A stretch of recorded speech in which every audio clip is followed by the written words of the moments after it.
اعوذ باللہ من الشیطان الرجیم بسم اللہ الرحمن الرحیم۔ سورہ آل عمران آیات نمبر 121 تا 129 میں غزوہ احد کے پس منظر میں مسلمانوں کو ثابت قدم رہنے کی تلقین، غیبی مدد کا وعدہ اور جنگ میں منافقین کا کردار۔ اعوذ باللہ من الشیطان الرجیم وَإِذْ غَدَوْتَ مِنْ أَهْلِكَ تُبَوِّئُ الْمُؤْمِنِينَ مَقَاعِدَ لِلْقِتَالِ وَاللَّهُ سَمِيعٌ عَلِيمٌ۔ اور وہ وقت یاد کیجئے جب آپ صبح سویرے اپنے گھر سے روانہ ہوئے تھے اور مسلمانوں کو جنگ کے لیے مورچوں پر بٹھا رہے تھے، اور اللہ سب کچھ سننے والا اور جاننے والا ہے۔ ان آیات کا پس منظر جنگ احد ہے، جو جنگ بدر کے تقریباً 1 سال کے بعد لڑی گئی تھی۔ اذ هم الطائفتان منكم ان تفشلا والله وليهما وعلى الله فليتوكل المؤمنون۔ اس وقت تم میں سے 2 قبیلے بزدلی دکھانے پر اتر آئے تھے، حالانکہ اللہ ان دونوں کی مدد کے لیے موجود تھا، اور ایمان والوں کو اللہ ہی پر بھروسہ کرنا چاہیے۔ وَلَقَدْ نَصَرَكُمُ اللَّهُ بِبَدْرٍ وَأَنْتُمْ أَذِلَّةٌ فَاتَّقُوا اللَّهَ لَعَلَّكُمْ تَشْكُرُونَ۔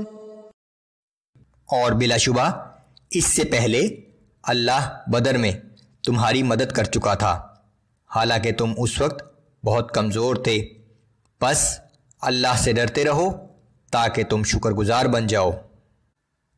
جب جنگ شروع ہونے سے پہلے منافق عبداللہ بن ابی 300 ساتھیوں سمیت واپس چلا گیا تو انصار کے 2 قبیلوں بنو حارثہ اور بنو سلمہ کے دلوں میں کمزوری واقع ہوئی، اور کفار کے مقابلے میں مسلمانوں کی قلیل تعداد دیکھ کر دل چھوڑنے لگے، مگر چونکہ سچے مسلمان تھے اس لیے اللہ تعالیٰ نے ان کے دلوں کو مضبوط کر دیا۔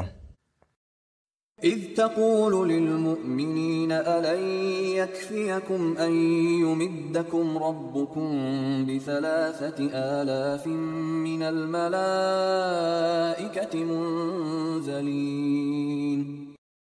اور یہ نصرت اس وقت ہوئی تھی جب آپ جنگ بدر کے دوران مسلمانوں سے فرما رہے تھے کہ کیا تمہارے لیے یہ کافی نہیں کہ تمہارا رب 3,000 فرشتے اتارے اور ان کے ذریعے تمہاری مدد فرمائے؟ بلا ان تصبروا وتتقوا ويأتوكم من فورهم هذا يمددكم ربكم ب5,000 من الملائكة مسومين۔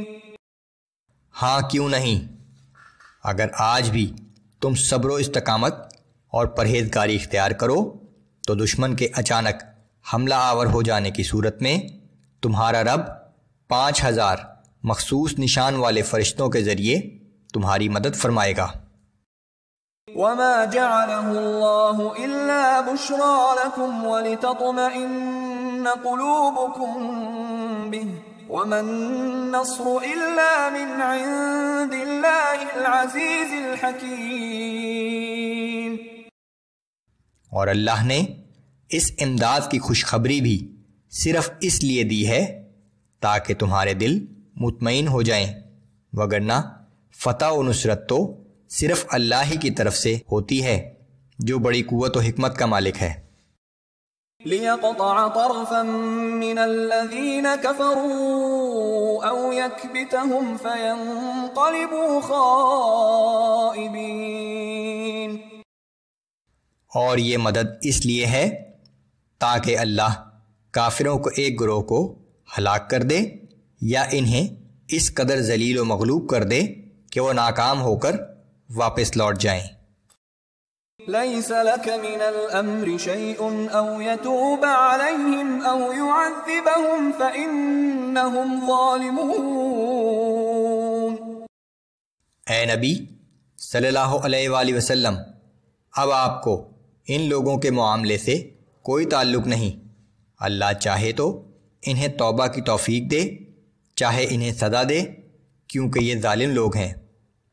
اس جنگ کے سلسلے میں منافقین اور مشرکین مکہ نے جو روش اختیار کی، اس بات سے رسول اللہ صلی اللہ علیہ وآلہ وسلم کو صدمہ پہنچا۔ اللہ کی طرف سے تسلی کہ آپ نے اپنا فرض ادا کر دیا، اب آپ پر کوئی ذمہ داری نہیں ہے، ان کا معاملہ اللہ کے حوالے کر دیں، چاہے تو وہ توبہ کی توفیق عطا کر دے اور چاہے سزا دے۔ جنگ کے بعد ان میں سے بعض لوگوں کو اللہ نے توبہ کی توفیق عطا کر دی اور وہ ایمان لے آئے۔ وَلِلَّهِ مَا فِي السَّمَاوَاتِ وَمَا فِي الْأَرْضِ يَغْفِرُ لِمَن يَشَاءُ وَيُعَذِّبُ مَن يَشَاءُ وَاللَّهُ غَفُورٌ رَّحِيمٌ۔ جو کچھ آسمانوں میں اور جو کچھ زمین میں ہے، اس سب کا مالک اللہ ہی ہے، وہ جسے چاہے بخش دے اور جسے چاہے سزا دے، اور اللہ بہت بخشنے والا اور ہر وقت رحم کرنے والا ہے۔